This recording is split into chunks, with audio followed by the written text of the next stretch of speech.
السلام علیکم ورحمۃ اللہ وبرکاتہ۔ محترم ناظرین، ہمارے چینل MH مومن میں آپ کا استقبال ہے۔ آج کا موضوع ہے لا حول ولا قوت الا باللہ کے بارے میں۔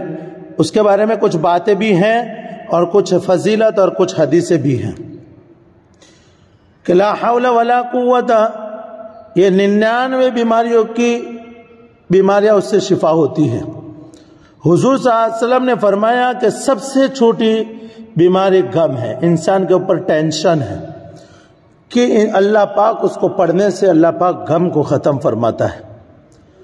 اور غم اور ہم یہ دونوں الگ الگ ہیں۔ غم کہتے ہیں کسی کا حادثہ ہو جانا، جیسے مثال کے طور پر بچہ بیمار ہو گیا یا بچے کا انتقال ہو گیا یا کمپنی یا کسی فیکٹری میں آگ لگ گئی یا کوئی حادثہ ہو گیا، اس کی وجہ سے انسان کو ٹینشن آتا ہے، یا کسی بیماری کی وجہ سے انسان کو ٹینشن آتا ہے، اس کو کہتے ہیں غم۔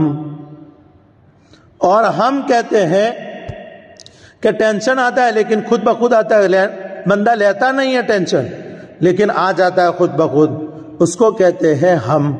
غم کا علاج لا حول ولا قوت الا باللہ پڑھا کرے کثرت سے، انشاءاللہ اللہ پاک غم سے نجات عطا فرمائیں گے۔ اور ہم کی وجہ سے انسان کے اندر وسوسے آنا شروع ہو جاتا ہے، انسان وسوسوں میں مبتلا ہو جاتا ہے، تو اس کا علاج کیا ہے وسوسوں کا؟ کہ لا حول ولا قوت الا باللہ پڑھا کرے، اللہ پاک ان وسوسوں سے اللہ ہماری حفاظت فرمائے گا۔ اب آگے فضیلت فرمائی ہے کہ نبی کریم صلی اللہ علیہ وسلم نے حضرت ابو ذر رضی اللہ تعالی عنہ سے فرمایا کہ ابو ذر کثرت سے یہ پڑھا کرو، یعنی کیا پڑھا کرو؟ لا حول ولا قوت الا باللہ۔ یہ عرش کے خزانوں میں سے خزانہ ہے میرے دوستو، یہ پرفتن دور میں ہمیں اس کو پڑھنا اور معمول بنانا چاہیے۔ ہم نے اس کو جتنا معمولی سمجھا ہے، یہ کلمہ اتنا عظمت والا ہے، یہ عرش کے خزانوں میں سے خزانہ ہے، تو ہمیں چاہیے کہ پڑھے، اس کا ورد بناؤ، پھر دیکھو اس کے کمالات۔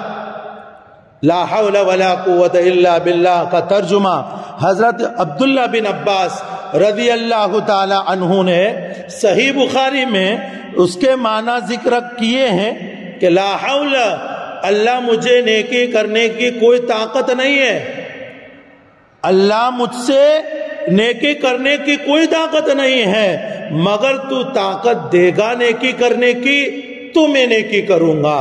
ولا قوت الا باللہ، اے اللہ میرے اندر کوئی طاقت نہیں ہے گناہ سے بچنے کی، مگر تیرے بچانے سے میں گناہ سے بچوں گا۔ آگے نبی کریم صلی اللہ علیہ وسلم نے حضرت انس بن مالک رضی اللہ تعالی عنہ سے فرمایا ان النبی صلی اللہ علیہ وسلم قال اذا خرج من بیتہ، فرمایا کہ جب نبی کریم صلی اللہ علیہ وسلم نے فرمایا جب بندہ اپنے گھر سے نکلتا ہے، وقال بسم اللہ توکلت علی اللہ لا حول ولا قوت الا باللہ، اور جب بسم اللہ کی توکلت علی اللہ لا حول ولا قوت الا باللہ کہتا ہے گھر سے نکلتے وقت، تو اللہ اس کے جواب میں کیا فرماتے ہیں؟ فَيُقَالُ لَهُ حَسْبُكَ قَدْ كُفِيتَ وَهُدِيتَ وَوُقِيتَ، اللہ کہتا ہے حسبک، تیرے لیے یہی کافی ہے، یعنی تیرے لیے یہ دعا کافی ہے۔ قد کفیت، تیری کفایت کر دی، اللہ نے تیری کفایت کر دی، وہدیت، تیری رہنمائی کر دی، ووقیت، اور تجھے ساری تکلیفوں اور شروں سے بچا لیا گیا، یعنی ہر تکلیف دینے والی چیزوں سے تیری حفاظت کر دی۔ جب یہ کلمات سنتا ہے شیطان تو اس کے ساتھ چل پڑتا اور کہتا ہے فَيَلْقَ الشَّيْطَانُ شَيْطَانًا آخر، ایک شیطان دوسرے شیطان سے کہتا ہے کیوں اس کے پیچھے سے ہٹ گئے؟ جاؤ اس کے پیچھے لگ جاؤ.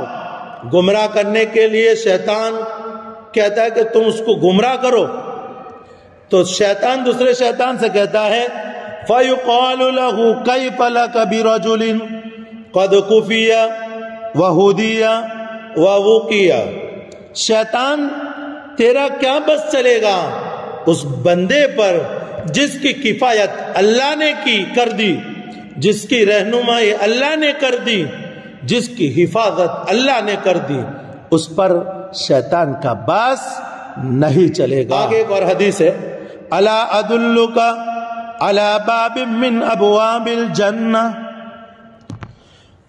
حضرت قیس بن سعد بن عبادہ رضی اللہ تعالی عنہ فرماتے ہیں کہ ان کے والد نے ان کو نبی کریم صلی اللہ علیہ وسلم کی خدمت کے لیے بھیجا. حضرت قیس بن سعد بن عبادہ رضی اللہ تعالیٰ عنہ فرماتے ہیں کہ میں نبی کا خادم بن کر آیا، پاس رہا، صلیت رکعتین، میں 2 رکعت نماز پڑھ کر بیٹھا تھا، نبی کریم صلی اللہ علیہ وسلم میرے پاس سے گزرے اور اپنے پاؤں مبارک مجھے ایسے لگا کر کہا، شفقت سے، پیار سے، محبت سے، کہ میرے خادم کیا میں جنت کے دروازوں میں سے ایک دروازے کی رہنمائی نہ کر دوں؟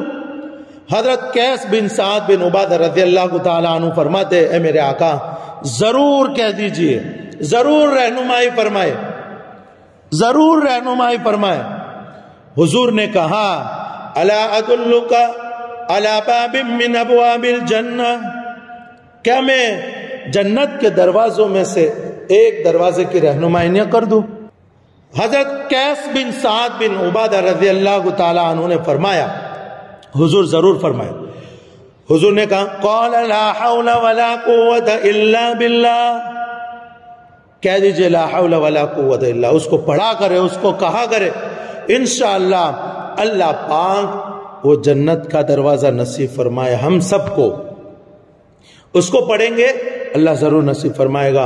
اور اس پرفتن دور میں ہمیں اس کا ورد کرنا چاہیے، اس کو پڑھنا چاہیے، تاکہ اللہ پاک جادو، جنات، حسد، نظر اور تکلیف دینے والے جناتوں سے، تکلیف دینے والے جادو سے، تکلیف دینے والے انسانوں سے اللہ ہماری حفاظت فرمائے گا، اور تکلیف دینے والے جانوروں سے اللہ ہماری حفاظت فرمائے گا، اور ٹینشن اور ہم اور غم اللہ سب دور فرما دے گا اس کو پڑھنے سے.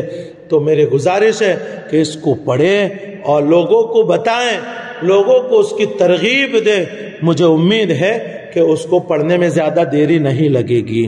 کم سے کم اس کو ایک تسبیح پڑھے، اور اگر زیادہ ٹائم نہیں ہے تو کم سے کم 10 مرتبہ تو پڑھ ہی دے، اور معمول بنا ہے ہر نماز کے بعد 10 مرتبہ پڑھنے کا. انشاءاللہ اللہ اس کو اجر ثواب. السلام علیکم ورحمۃ اللہ وبرکاتہ.